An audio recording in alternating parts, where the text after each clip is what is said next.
Bien, abran sus Biblias en el Salmo 117. Hoy vamos a hacer una pausa de Corintios y vamos a reflexionar en este pequeño salmo, pero con tan grande contenido e instrucción para nuestras almas. Salmo 117. Muy bien, dice así la palabra del Señor. Alaben al Señor, naciones todas. Alábenle, pueblos todos, porque grande es su misericordia para con nosotros, y la fidelidad del Señor es eterna. Aleluya. Amén. Vamos a orar juntos, a pedirle al Señor que nos guíe en este tiempo de estudio de su palabra. Señor, ponemos en tus manos este tiempo. Nuestras vidas te adoran, se rinden ante tu grandeza, tu señorío, ante tu salvación. Y en este ratito queremos igualmente rendirnos, Señor, a tu palabra, escuchar tu instrucción. Gracias porque ella es suficiente, Señor, toda, para que podamos ser instruidos, corregidos, para que podamos, Señor, crecer en justicia. Al fin de que nuestras vidas, Señor, sean cabales, completas, estén preparadas para toda buena obra, Señor, que hoy la vida en Cristo nos permite por gracia vivir, experimentar y hacer. Así que guíanos con tu Espíritu Santo, te lo pedimos en el nombre de Cristo Jesús. Amén y amén. Bien, para los chicos y chicas que están hoy acá, necesito que me ayuden a entender qué es un fan. ¿Han escuchado esa palabra, fan? Sí, Esteban. Muy bien, un fan es una persona que sabe absolutamente todo sobre esa cosa o esa otra persona, Ali. Es el seguidor, ¿verdad? Es como un seguidor de una persona. Estos chicos están más educados que nosotros en la Real Academia Española. Ahora, chicos, ¿qué hace un fan? ¿Qué está dispuesto a hacer un fan para demostrar que lo es? Esteban.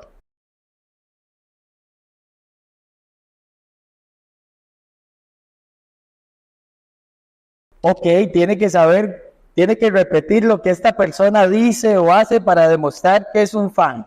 ¿Qué más? ¿Qué más está dispuesto a hacer un fan por aquella persona que admira o sigue? Los chicos grandes también. ¿Qué está dispuesto a hacer un fan por aquella persona que sigue? ¿O qué otras manifestaciones tiene? Por ejemplo, hacer horas de fila para tener tan solo un instante frente a la persona. Pagar, ¿verdad? Por verlo, imitarlo. Y tantas cosas, Esteban. Hacer lo mismo que él hace, ¿verdad? Y están las personas que son fan, Ali. Comprar todo lo de esa persona. Muy bien.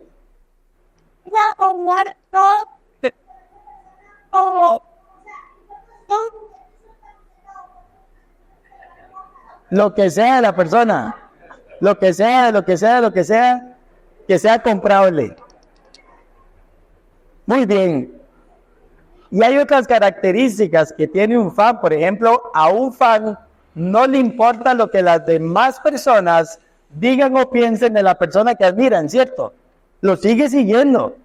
No importa si salen buenas noticias o malas noticias de la persona, siguen admirándolo, siguen reconociéndolo, siguen simplemente compartiendo todo acerca de él. Y como decía ahora Esteban y Ali, están dispuestos a hacer todo lo posible para parecerse más a él. En los casos más extremos, visten como él, hablan como él, buscan imitarlo de la forma más auténtica posible para realmente darlo a conocer a las personas que tienen alrededor.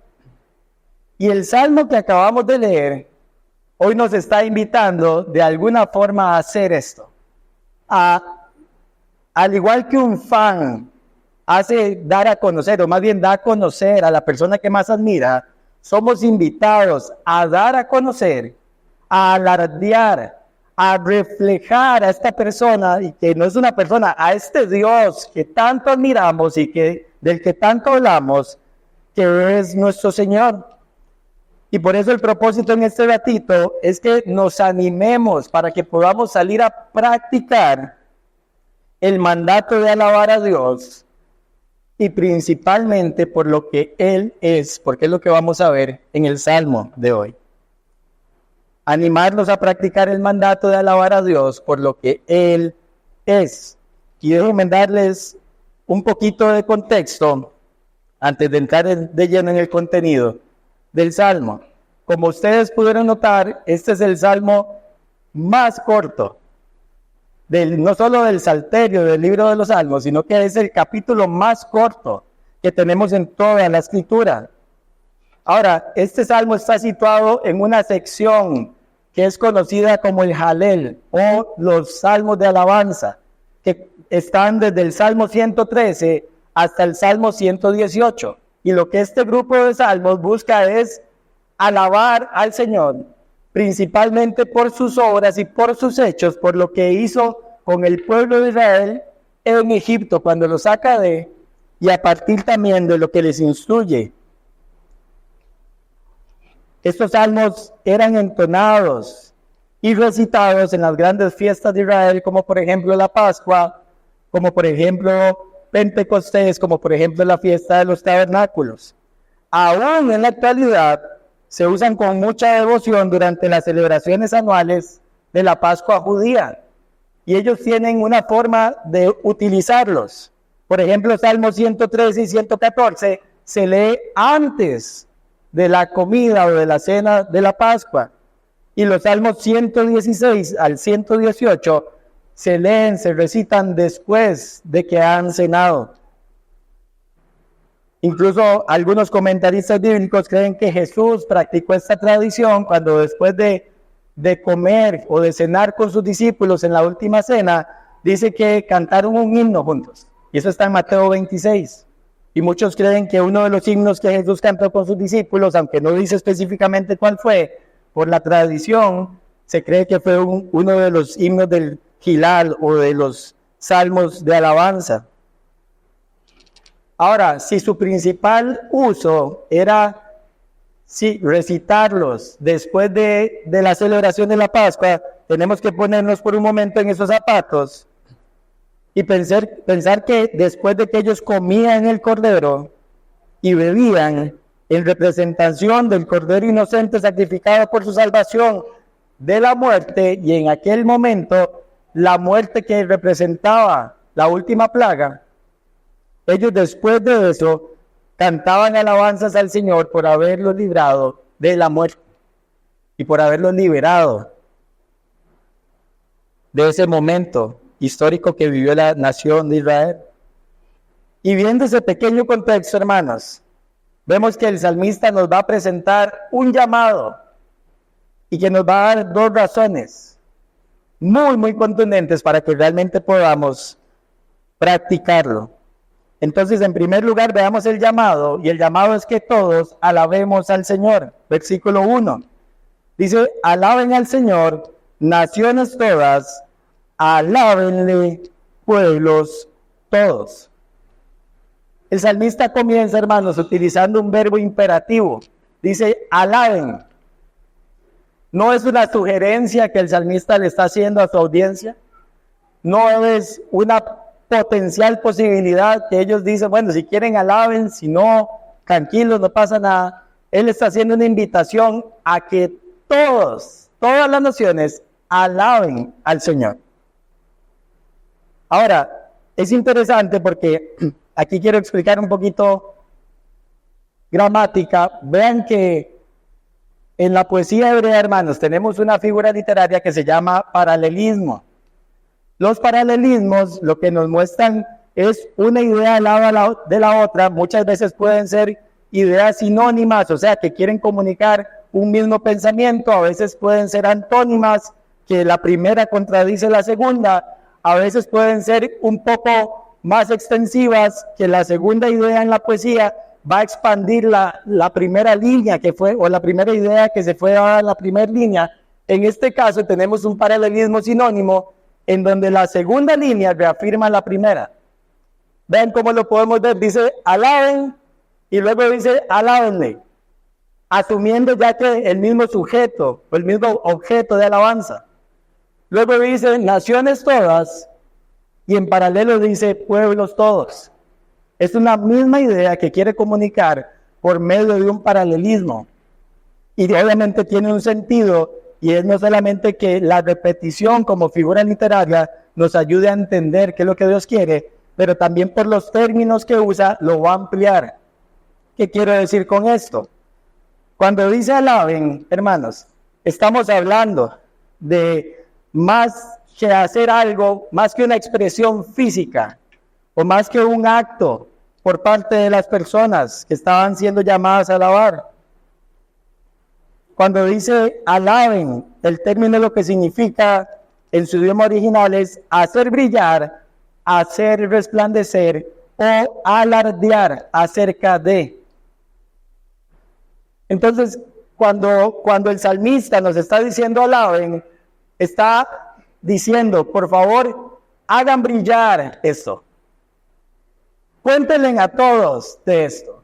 Y cuando utiliza naciones y pueblos, que son términos intercambiables, está diciendo no solamente todas las naciones geográficas o geopolíticas, cuando dice pueblos está diciendo cada persona de cada tribu, de cada lengua que existe en el mundo. Y ahí es donde vemos que él amplía su idea, pero queriendo comunicar lo mismo. Son dos formas de comunicar lo mismo, ampliando un poquito el pensamiento. Entonces, como les dije al principio, el imperativo es hagan brillar a Dios, alardeen acerca de Dios. ¿Y quiénes? Todos. Y todos en hebreo, al igual que en griego, es todos. Es una invitación amplia la que el Señor hace. Ahora, hacerlo está bien. Podríamos tratar de ejemplificar formas en que podríamos hacer brillar a Dios o que podríamos alardear de Dios. Pero tiene otro componente este verbo alaben. Y es que en la forma que está es una acción continua. Entonces no tiene solo que ver con las acciones que las personas hacen para alardear de este Dios o las acciones que hacen para hacer brillar a este Dios, sino que al ser continua se espera que sea que un estilo de vida. Que la alabanza de quienes conocen a este Dios y quienes escuchan de este Dios sea continua, y eso implica que sea algo intrínseco en las personas. Tiene que ser un modo de vida, no puede ser simplemente un acto. La invitación del Salmo no es después de la Pascua canten y dejen eso ahí, dejen la alabanza para ese momento. La invitación del Salmo es hagan esto de continuo, porque este es su Dios. Hermanos, si Dios es el creador de la humanidad, es el Señor de su creación, Él nos pide adoración, llamando a reconocerlo y a darlo a conocer con absolutamente todo lo que somos. Quiero leer para ustedes una frase de John Piper. Dice así: la razón por la que el Señor busca nuestra alabanza no es porque no estará completa hasta que la obtenga, sino porque no seremos felices o no estaremos satisfechos hasta que se la demos. Compartir el Evangelio o hacer misiones es llamar al mundo a hacer aquello para lo que fue creado, es decir, disfrutar de adorar a Dios por siempre. Cuando nos encontramos con este llamado, hermanos, quedamos enfrente de la realidad para la que fuimos creados, y es que fuimos creados para alabar a Dios. Fuimos creados para adorarlo, no por un instante, sino hacerlo por la eternidad. Y se empieza acá. Y el llamado no es para algunos, el llamado es para todas las naciones y para todos los habitantes de la tierra. La forma en que podemos ilustrarlo es tal vez pensando en un escenario. Y ahí hay una foto en pantalla. En los escenarios hay muchos tipos de luces, ¿cierto? Pero hay un tipo específico de luz que se llama punto de seguimiento, que es algo similar a lo que ustedes ven ahí. Ustedes han visto que a veces se pone todo oscuro y nada más hay una luz así súper potente apuntando al actor principal o al músico principal, etcétera, etcétera. Eso se llama punto de seguimiento. Y esa luz está diseñada para iluminar a un artista en el escenario de manera que toda la atención esté puesta en él. Ese es el propósito. El trabajo de quien maneja esa luz es conocer bien al actor principal para hacerlo brillar de esa manera en cada escena. Tiene que conocer sus movimientos, tiene que saber en qué momento va a hablar, tiene que saberlo todo para que le sea posible iluminarlo y hacerlo brillar, darlo a conocer a los espectadores. Y si pudiéramos tomar esto como una metáfora de vida y ver la vida como un escenario y a nosotros vernos como un reflector de punto de seguimiento, nuestro trabajo entonces sería conocer a Dios también, de manera que lo podamos hacer brillar en todo el escenario de su creación. En otras palabras, hacerlo brillar en todos los aspectos de nuestra vida. Y ese debiera ser nuestro gran propósito cuando pensamos en hacer brillar y alardear acerca de este Dios. ¿Cómo aplicamos esto, familia?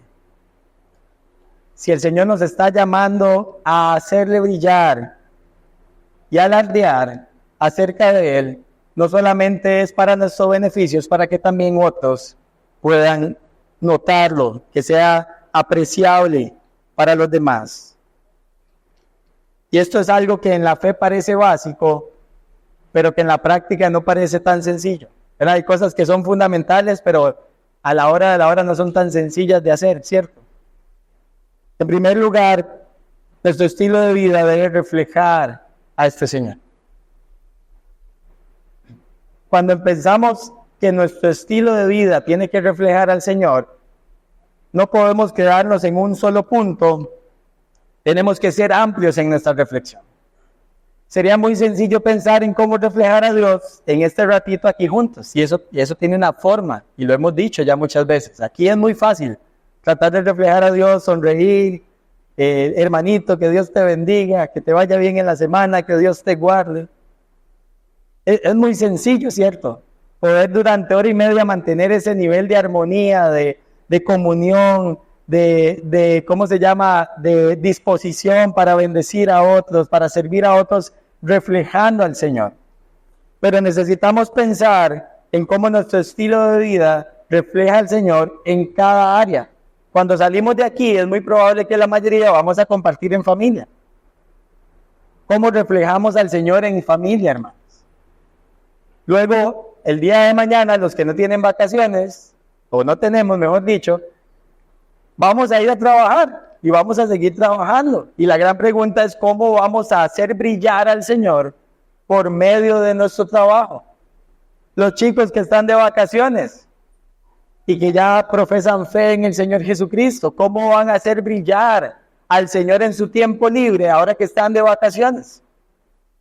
¿Qué cosas van a hacer para la gloria del Señor, para que Él realmente, para poner todos los reflectores en Él, para alardear de Él? Y son buenas preguntas. Esto aplica para los que son padres, para los que son hijos, para los que son casados, para los que son solteros. No hay discriminación. Todos tenemos que pensar ampliamente en cómo vamos a hacer brillar al Señor, incluso si estamos sanos o enfermos, hermanos. Aquí no hay una condicional para alabar. El mandato no tiene que ver con las circunstancias de vida que rodean a los pueblos, tienen que ver con lo que Dios es y lo que Dios espera del pueblo.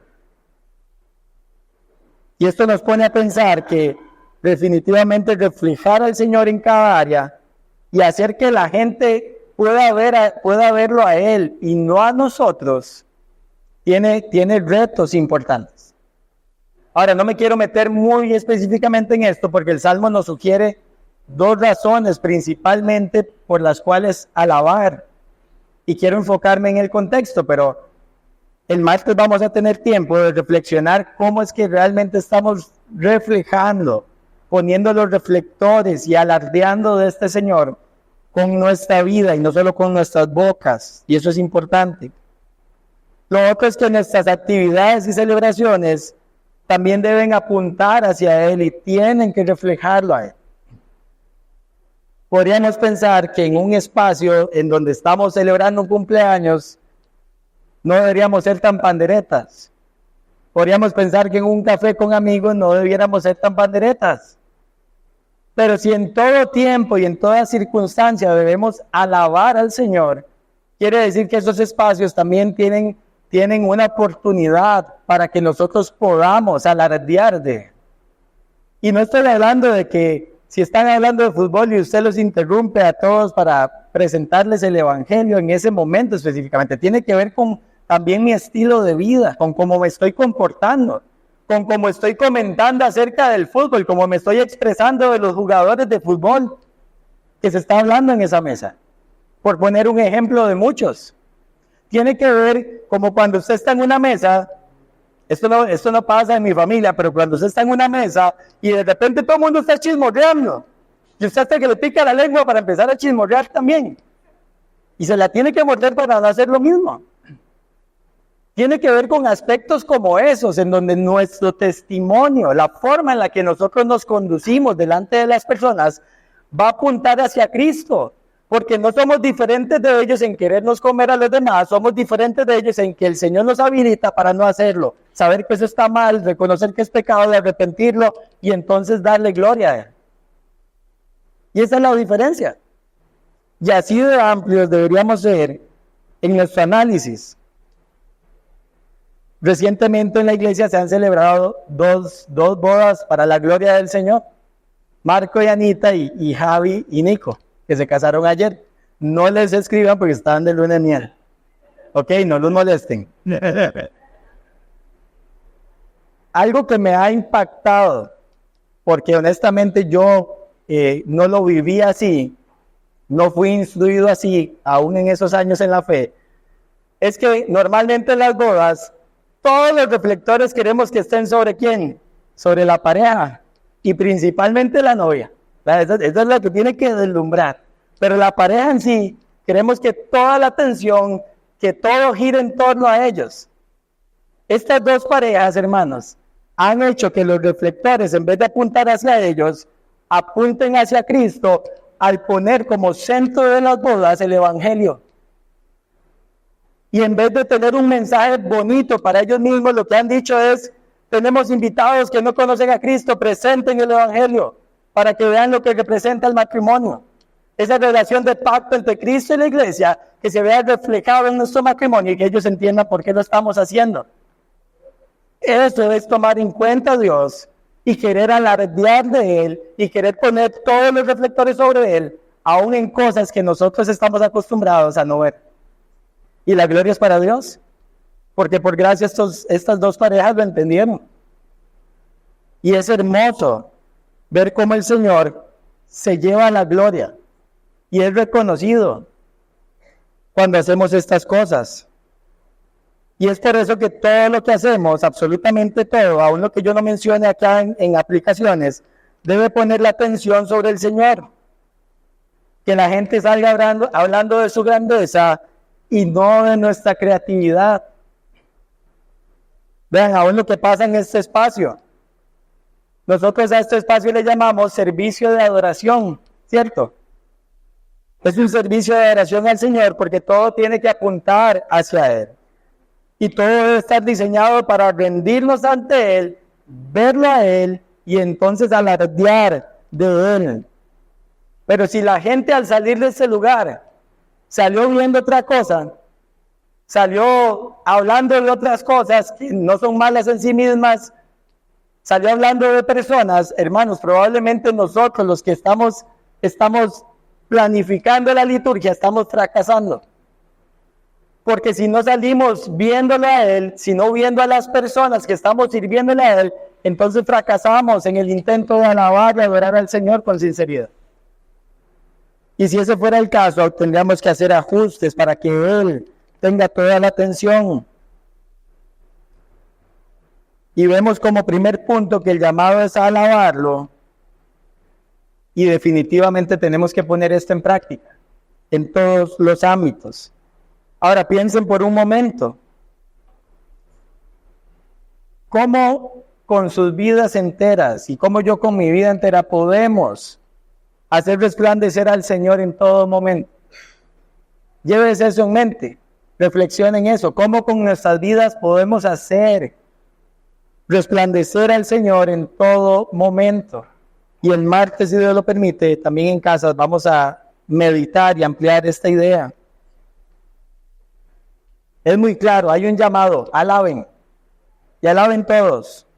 Pero en segundo lugar, vemos dos razones por las cuales alabar. Y veamos la primera de ellas, alabemos al Señor por la grandeza de su misericordia. Versículo 2, la parte A. Vea que dice, porque, esta es la razón por la cual alabarlo, porque grande es su misericordia para con nosotros. Y ahora el salmista, por medio de este porqué, nos da a conocer la primera razón.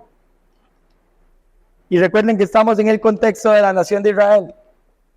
Los israelitas lo que están diciendo, hermanos, es Dios se ha hecho grande, se ha engrandecido, ha mostrado grandemente su misericordia. Y esto no tiene que ver solamente con un tema de cronología de cómo lo ha hecho, sino que aún las cosas que no ha hecho, pero que ha prometido, son una muestra de su misericordia. Tiene que ver con lo que ha hecho y también con lo que ha prometido, que en ese momento tal vez la nación no lo estaba viendo. Y por eso es que la invitación a alabar es por su misericordia. Ahora, analicemos este concepto de misericordia. Cuando hemos hablado de misericordia, uno de los términos que se usa para hacer alusión a esto es la bondad de Dios hacia los que están afligidos y angustiados. Hace poco vimos ese término en la predicación de Jonás. La bondad de Dios hacia los que están afligidos o angustiados, o la virtud de compadecernos de las miserias de los demás. Eso es como comúnmente nosotros utilizamos el término misericordia. Pero aquí el concepto es muchísimo más amplio que eso. Y obviamente lo sabemos por su concepto en hebreo. Es una palabra que tiene tres aspectos: fuerza, constancia y amor. No hay una palabra en español que pueda comunicar o encerrar en una sola esas tres cosas: fuerza, constancia y amor. No existe. Lo más parecido en español para poder ejemplificar o para poder comunicar la verdad de ese concepto es que es un amor constante. Anote eso. Lo que más se aproxima de la palabra que están traduciendo es amor constante. Y es la palabra que se utiliza en la escritura varias veces. ¿Para qué? Para hablar de las promesas del pacto de Dios, de las cuales su pueblo es receptor. Lo vemos en Éxodo, lo vemos en Isaías 55, versículo 3.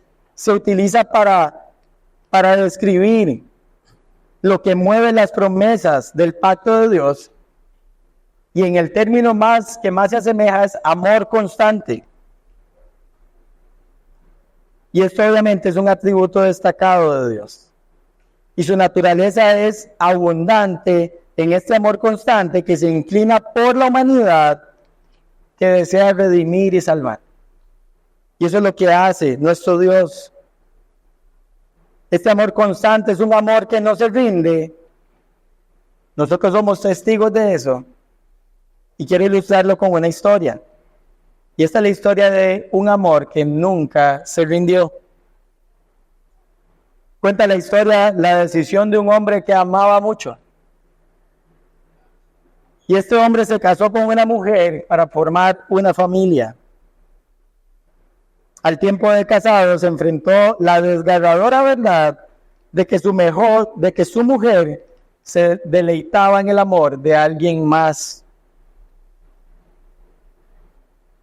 La vieja trampa, un creciente antojo por algo que no tiene capacidad de satisfacer, el pecado cuya paga es la muerte.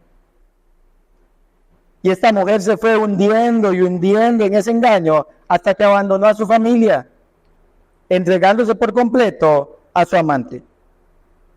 Años después, su amante la terminó vendiendo como esclava. Y años después, estando unos años en condición de esclava, terminó esta mujer a la venta como esclava. Y esto es una historia real.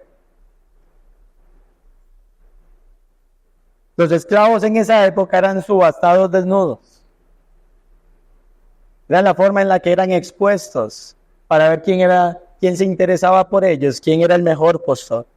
Así que era el turno de esta mujer, le arrancaron sus vestiduras y la dejaron a vista de todos para ver quién realmente quería hacerla su esclava. Así que exclamó el primer hombre: 12 monedas de plata. Inmediatamente otro, 13 monedas de plata. Inmediatamente el siguiente, 14 monedas de plata. Y una vez más, de forma inmediata, se levantó otro y dio 15 monedas de plata. Todos los que tenían menos recursos, con 15 monedas, quedaron fuera de la posibilidad de adquirir a esta mujer. Pero inmediatamente apareció otro comprador que respondió 30 monedas de plata. Duplicó lo que el mejor ofertante hasta ese momento había ofrecido. Así que fue muy notorio para todos la determinación de este comprador, que ofreció lo que los demás no podían ofrecer. Así que el subastador miró para todo lado, había un silencio sepulcral, ya no dije nada, un silencio devastador, y dijo: vendida. La mujer ahora le pertenecía a este comprador. Esta mujer sufrió muchos abusos mientras fue esclava, pasó muchas necesidades siendo esclava. El comprador se le acercó, se quitó su túnica, se la puso a la mujer, la vistió y la sacó de ese lugar. Ahora la mujer le pertenecía a este comprador y acto seguido el comprador se dio a conocer. Era su marido que la había ido a comprar. Era su marido que había decidido recuperarla y para recuperarla tuvo que comprarla. Y como ahora era su dueño, le exigió a esta mujer un amor hacia él, pues era su derecho como dueño. Pero le prometió que iba a corresponder ese amor de la misma manera. Y por medio de una historia como esta, hermanos, lo que podemos recordar es que Dios ama de esta manera. Es un amor constante que no se rinde. Es un amor constante que no se rinde. Él intervino en el mercado de esclavos del pecado y nos compró para liberarnos del dominio del pecado por medio de la muerte de Cristo. Esa es su misericordia, la misericordia que ejemplifica este término es su amor constante demostrado. No se rinde.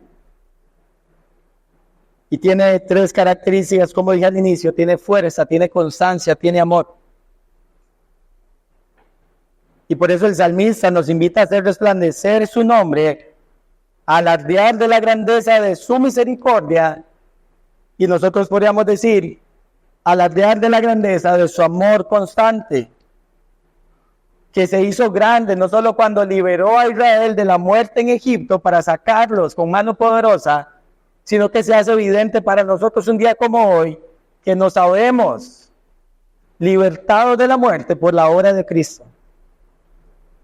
Y gloria a Dios por eso. ¿Cómo aplicamos este segundo punto?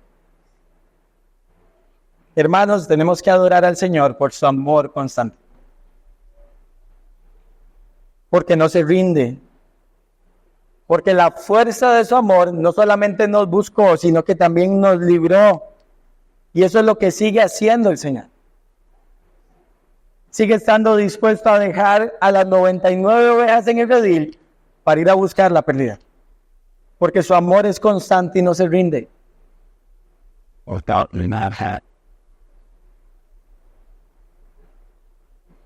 Y la gran pregunta que tenemos que hacernos es, ¿acaso nosotros no deberíamos alabar, o sea, reflejar el carácter de este Dios al mundo?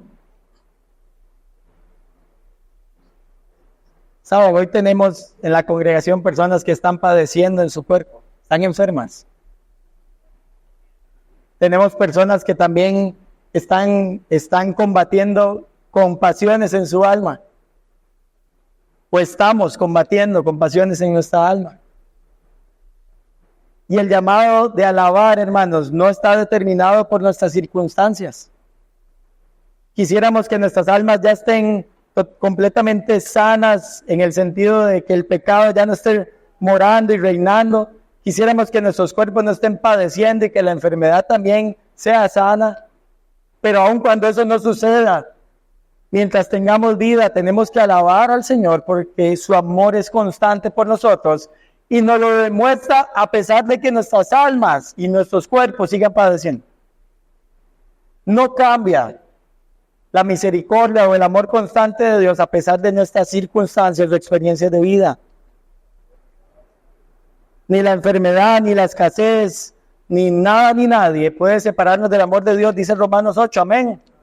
Bueno, entonces tampoco nada ni nadie tiene que hacernos dejar de alabar al Señor.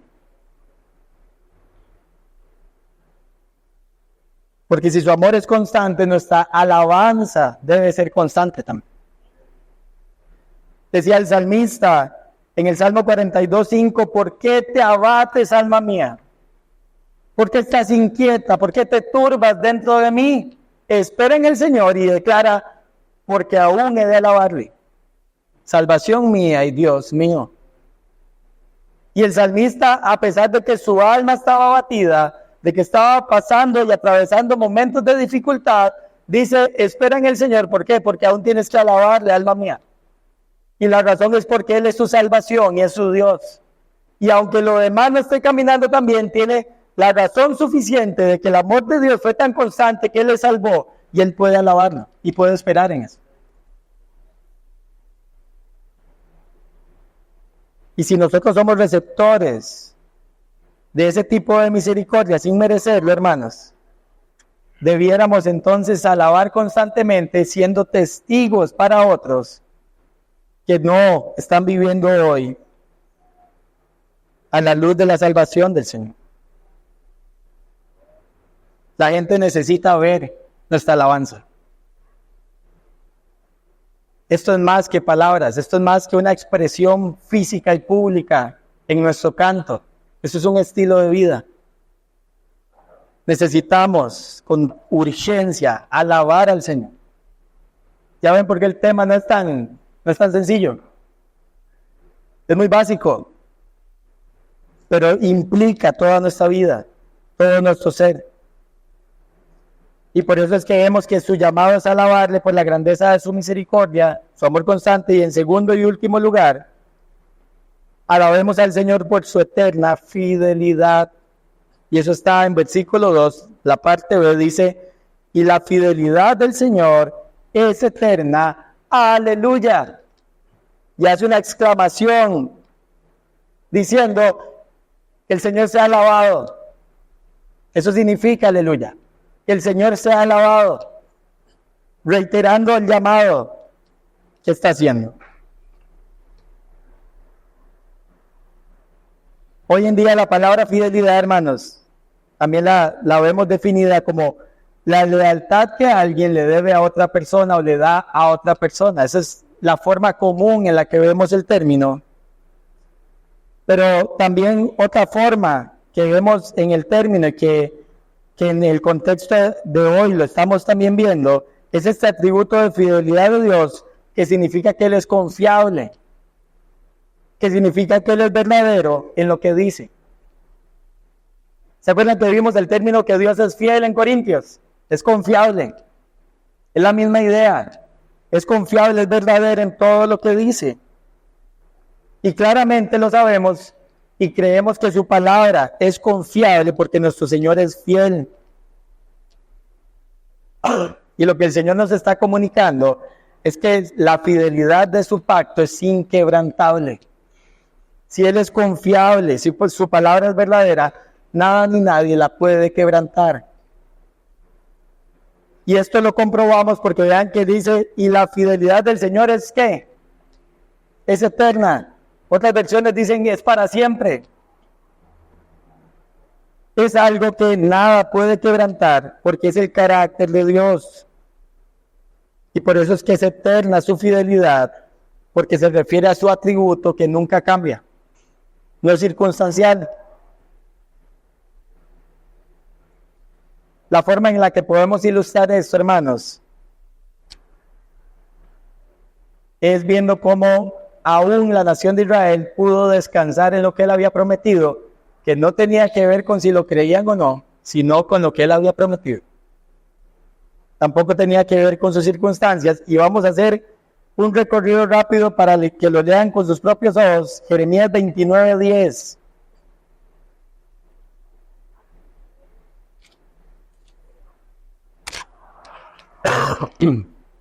Perdón. Jeremías 29:10.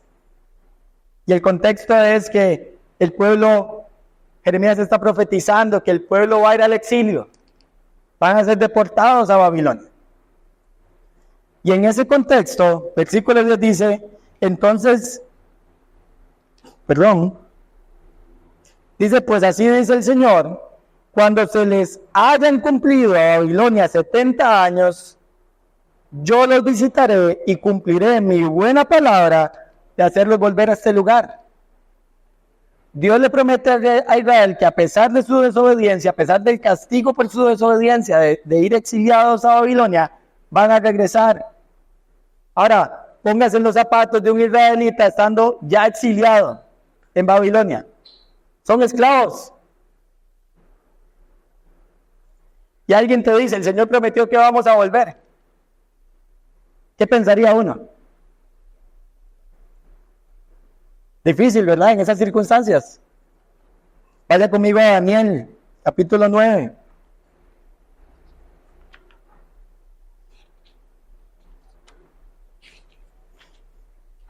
Versículo 2.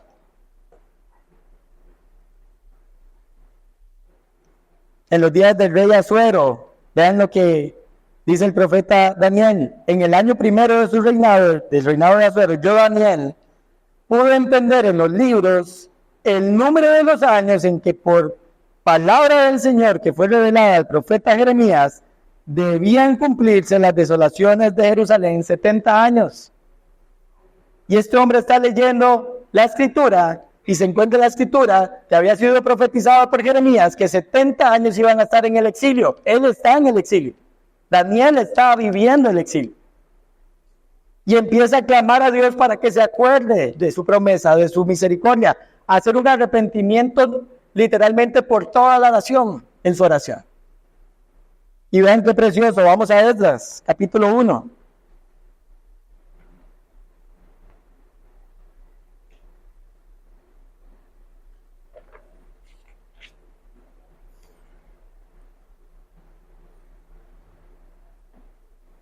Esdras capítulo 1, versículo 1 al 3. En el primer año de Ciro, rey de Persia, para que se cumpliera la palabra del Señor por boca de Jeremías, el Señor movió el espíritu de Ciro, rey de Persia, y éste hizo proclamar por todo su reino y también por escrito, así dice Ciro, rey de Persia, el Señor, el Dios de los cielos, me ha dado todo el reino de la tierra y Él me ha designado para que le edifique una casa en Jerusalén que está en Judá. El que de entre todos ustedes pertenezca a su pueblo, sea su Dios con él. Que suba a Jerusalén, que está en Judá, y edifique la casa del Señor, Dios de Israel. Él es el Dios que está en Jerusalén. ¿Qué pasa en los días de Esdras? Se cumple la palabra profetizada por el Señor por medio de Jeremías, recordada por Daniel en medio del exilio. El pueblo ahora estaba siendo testigo de que Dios es fiel. Y su palabra es confiable, es verdadera. Sus promesas son verdaderas. Y así como el Señor le cumplió su palabra a Israel, hermanos, así como les dijo, si ustedes ponen en los dinteles la sangre del cordero, no van a morir sus primogénitos, y así sucedió también. Dios hoy sigue cumpliendo sus promesas, a pesar de nuestras circunstancias. Y aplicamos esto. La eterna fidelidad, hermanas, de Dios sigue invitándonos a confiar en Él, a creer en Él como fiel y verdadera. Porque Dios no cambia. Por eso debemos, con toda nuestra pasión, hacer la misma exclamación que hace el salmista: ¡Aleluya! Alabado sea el Señor, porque Él es constante en su amor y porque es el Dios fiel. Es el Dios que es confiable, cuya palabra no cambia. Cumple lo que promete. Hermanos, hoy nosotros podemos hacer brillar al Señor con nuestras vidas, porque nosotros tenemos una esperanza basada en sus promesas. Y la esperanza precisamente es eso, una confianza en la promesa. Si usted y yo no creemos que Dios es fiel y no creemos que su palabra es verdadera y no descansamos en lo que Él ha dicho y ha prometido, usted y yo nunca vamos a experimentar esperanza. Porque la esperanza es algo que esperamos con base en lo prometido. Si Dios no es fiel para nosotros, entonces la esperanza no es una característica que nos va a caracterizar, más bien que nos va a valga la redundancia, caracterizar. El que Dios sea fiel nos hace reflejarlo por medio de vidas de fidelidad. Vimos en Corintios que es necesario también, Pablo dice que sean hallados que fieles, confiables, reflejando al mundo de forma imperfecta la característica de un Dios que sí es fiel enteramente. La gente puede ver que vivimos con esperanza porque estamos confiando en lo que Él prometió. La pregunta es si nosotros realmente estamos confiando en lo que Dios ha dicho y ha prometido. Porque si hemos de alabarlo como Él espera, si hemos de alardear al mundo, tenemos que no solamente estar convencidos y tener entendimiento de su amor constante, sino también de su gran fidelidad. Porque si no, la alabanza no va a ser una reacción natural de un corazón que no entiende las razones puras de por qué alabar a su Dios. Y por eso es que su llamado es a alabarle por la grandeza de su misericordia y por su eterna fidelidad. Hermanos, si hoy nosotros podemos alabar de esta forma, o siquiera hoy podemos determinarnos a empezar a vivir alabando de esta forma, es solo por gracia. Necesitamos recordar eso constantemente. Yo creo que un día, si la iglesia se tuviera que cambiar de nombre, tendríamos que en algún lugar de nombre ponerle gracia, porque aquí todo el tiempo hablamos de gracia, amén, pero no es gracia barata. No es el tipo de gracia la que se predica desde este púlpito, de que salga a vivir como le venga en gana. Es más bien el tipo de gracia que nos hace conscientes de un habilitamiento para salir a vivir para su gloria. Y esa es la gracia que tenemos que seguirnos predicando y animando todos en este lugar. Hermanos, Dios es confiable siempre. ¿Cuáles son las dudas que están asaltando nuestra mente?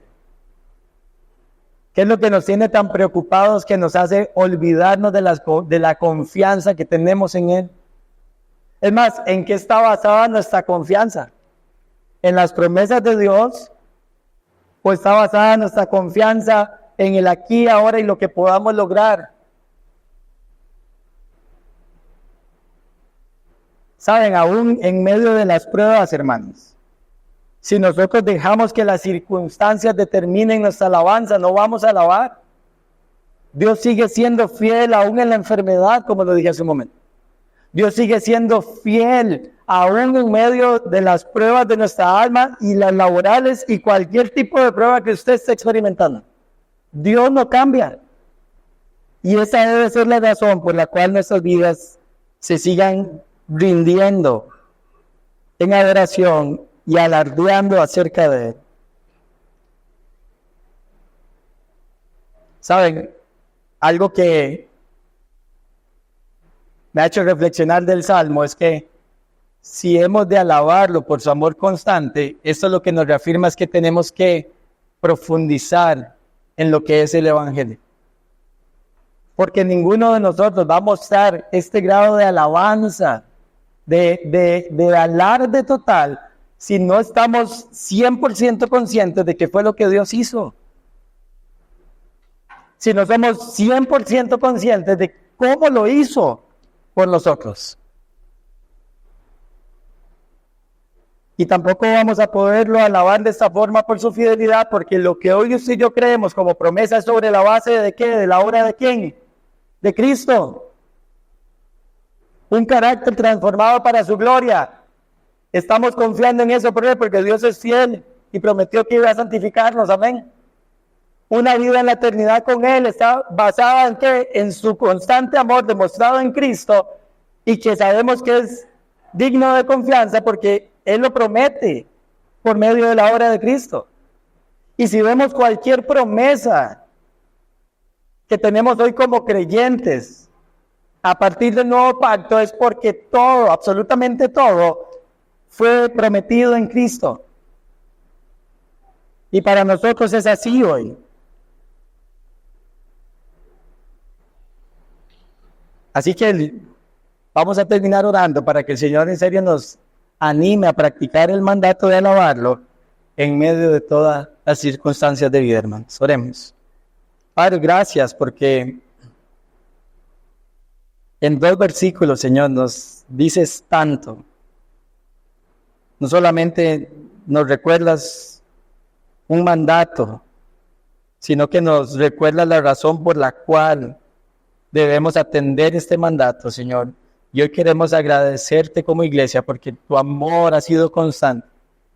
Tu amor no se rindió mientras nos buscaba y no se sigue rindiendo, Señor, porque seguimos fallando y tú sigues estando ahí, restaurándonos. Sigues estando allí transformándonos. Sigues estando allí perdonándonos y limpiándonos de toda maldad. Hoy te damos gracias porque eres fiel, porque tu palabra es verdadera, es digna de confianza, porque podemos descansar en que lo que tú prometiste lo vas a cumplir, Señor, para tus propósitos en gloria. Gracias porque son las razones que el Salmo nos da para alabar.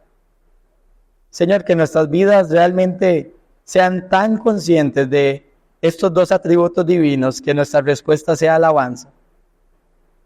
Que todo lo que pase en nuestra vida apunte a ti, Señor. Que todos los reflectores estén hacia ti, que toda la gloria sea para ti, Señor. Que nuestras conversaciones alardeen de tu grandeza, de tu poder, de tu señorío. Que alardeen de tu gran misericordia, que alardeen de tu fidelidad. Que el mundo pueda ver, Señor, nuestra alabanza, no para señalarnos a nosotros, sino para que puedan conocer y señalar al único Dios verdadero, el Dios del pacto, que fue fiel a sus promesas en el pasado, que es fiel a sus promesas en el presente y que lo será por la eternidad. Así que gracias, Señor, por este tiempo, y todo esto lo pedimos en Cristo Jesús. Amén y amén.